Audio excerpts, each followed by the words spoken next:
Hello, sinners, saints, my fellow rips, and the glories of man. Welcome back to another video. Today I would like to collate some reflections that I've been having as I've recently passed the 20-week mark in my pregnancy. Meet me halfway. We are now halfway through, and it is an exciting climb and a very fast downhill at the same time.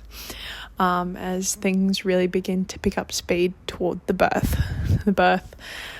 which some women will never have in their lives, some women will, and even then some women may never get to a second birth, like a second opportunity.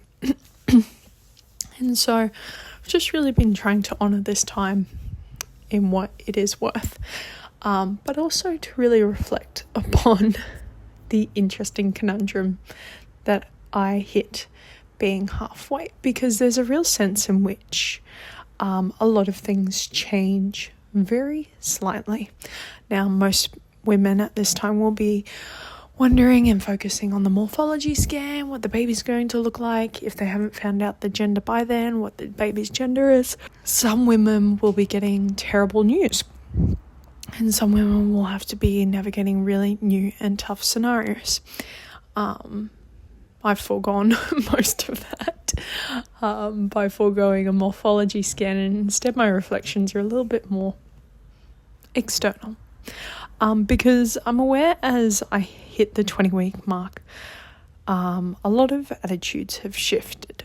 For example, if I walked into a hospital suffering whatever complication, a lot less of the strategy is about making me comfortable and suggesting the possibility of termination, and more so a focus on hitting viability week, which is less than a month away now.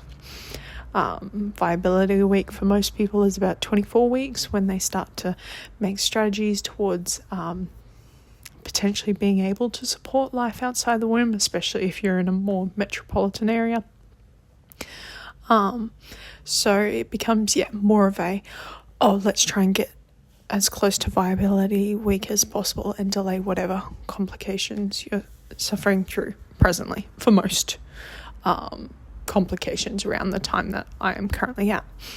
But it's also interesting because, of course, it brings into the question of when does life begin?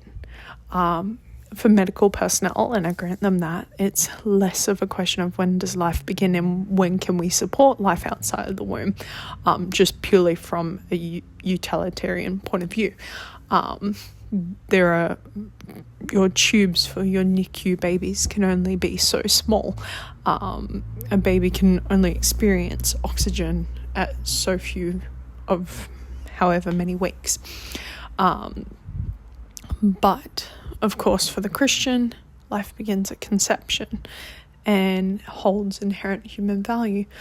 But also, as I hit 20 weeks within my local state, things get a little bit tougher if I were to seek an abortion, which is really interesting because it is still shockingly and unbelievingly accessible. But at the 20-week point, I go from being able to seek an abortion for any reason without pretty much any consultation to having to seek the opinion of two doctors and, referral and tick of two doctors. Ironically, if I can't find one or my doctor refuses to give me that referral, to give me that tick of approval, they have to refer me on. So essentially, as long as I am committed to the cause, I can seek an abortion for essentially any reason, which is horrific, considering that only a month away, most hospitals would be fighting for the life of my child if I were to present accordingly.